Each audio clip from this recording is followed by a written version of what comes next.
Welcome to Pinas Insider. 74 billion pesos, 74.4 billion pesos sa PhilHealth subsidy. Tama po yun, which is under program, the appropriation. Kinailangan pa ba natin na i-zero talaga si PhilHealth to free up 74 billion pesos, Mr. President? I'm reminded of the saying that health is wealth.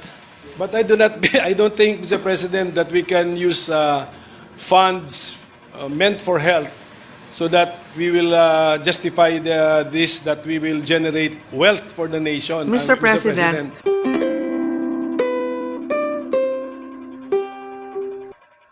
I'm just pointing out the fiscal space that Congress has freed up under programmed appropriations. Yun po, that's what I'm pointing out. And bago malimutan, we also freed up 74 billion pesos, 74.4 billion pesos sa PhilHealth subsidy. Tama po yun, which is under program, the appropriations.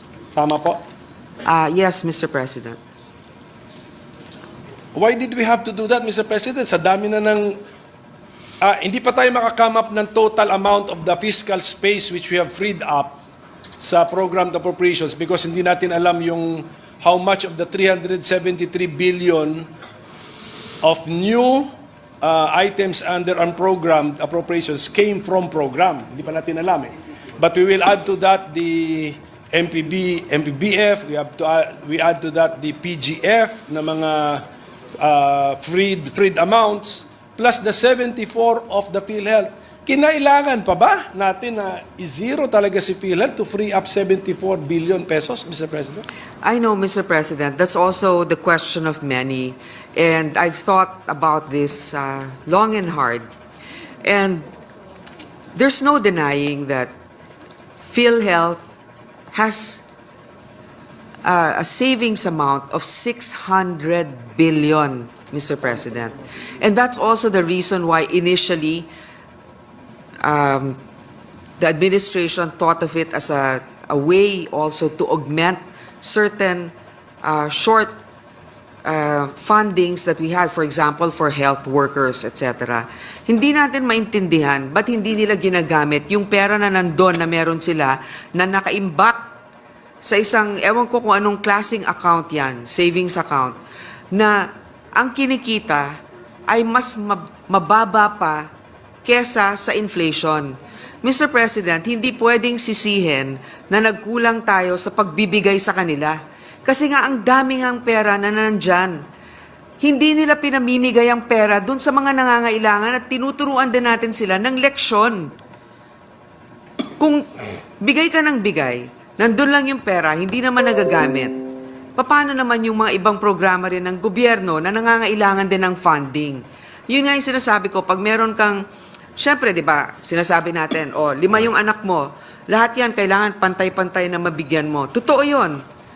Pero sa lahat sa kanila, tinitignan mo rin kung sino may pangangailangan at sino naman ang may kakayanan na itayo rin ang kanyang sarili.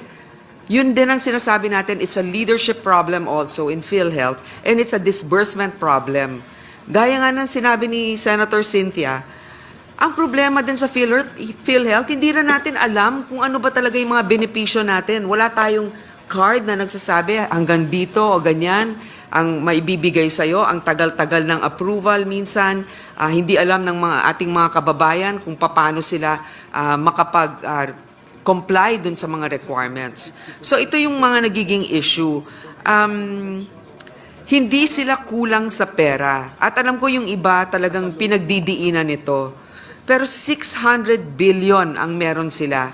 Samantalang ang dami natin din pangangailangan pagdating sa edukasyon, pagdating sa infrastruktura.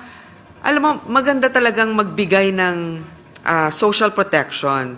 Wealth transfer, importante yan. Pero kailangan din natin ng wealth-generating initiatives kasi hindi natin mapopondohan ang mga ibang bagay na magbibigay ng suporta sa ating mga kababayan kung ang gobyerno ay walang programa na magpapalago ng ating ekonomiya. I'm reminded of the saying that health is wealth. But I don't think, Mr. President, that we can use funds meant for health so that we will justify that we will generate wealth for the nation. Mr. President, So, the budget of the DOH has increased from last year. UH. So it may not have been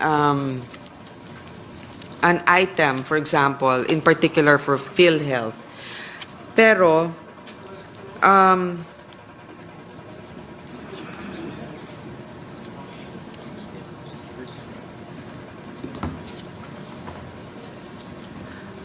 meron naman pong increase na nangyari dito sa DOH from 241 billion 602 in 2024, yung BICAM natin nasa 247 923. So we are, of course, health is wealth. That's very important. But also, health, the financial situation of our country, the economy, and wealth-generating initiatives are important so that we can support social protection initiatives such as the health sector. Sige, mag-digress po tayo muna sa health sector. Pero napansin ko po na ang ating final amount sa Department of Health is 247.9 billion pesos sa BICAM report. Mas mababa by 25.7 billion pesos from the GAB, 273.7 billion pesos. So, binawasan pa rin natin ang DOH. And then, ang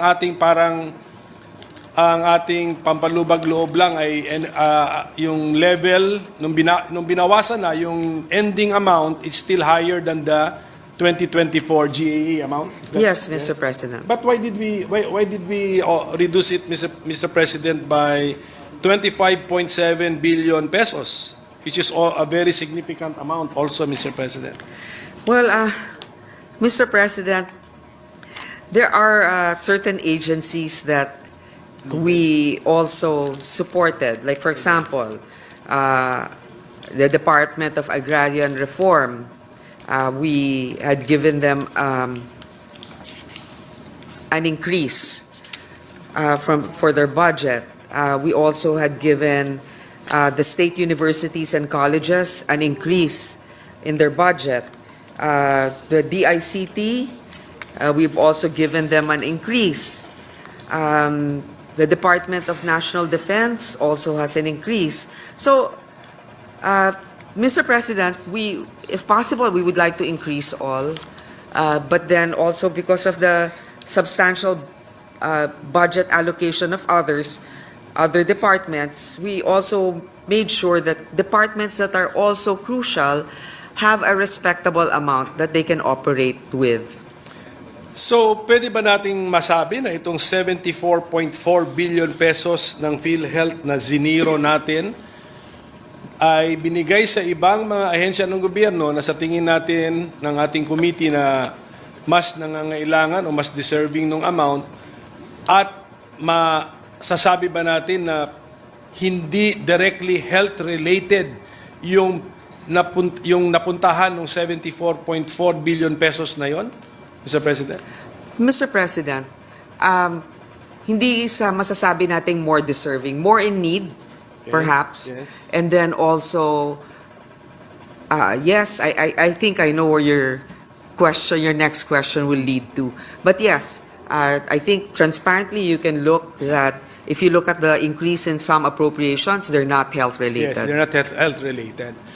Ngayon, Mr. President, ang problema kasi yung timing din ng pagbaba natin eh. We want to teach them a lesson, pero 74.4 billion pesos tatanggalin natin, isi-zero natin. Pero hindi ba natin alam na pinasa natin dito sa chamber natin yung panukala na pababain ng premium rates. Nababa natin eh. At the same time, inutusan natin sila to increase their compensation packages, which ginawa nila. Tapos hindi lang dagdagan pa, may konsulta, etc. So, Ang nangyayari po, Mr. President, we are being conservative with PhilHealth by reducing the subsidy by 74.4 billion pesos at a time when when PhilHealth has now committed to be more proactive, aggressive, and then we are returning some benefits to the direct contributors by lowering the contribution rate, Mr. President. Ganyan ang nangyari. Oh, so parang hindi Thank you for watching. Don't forget to subscribe. Bye!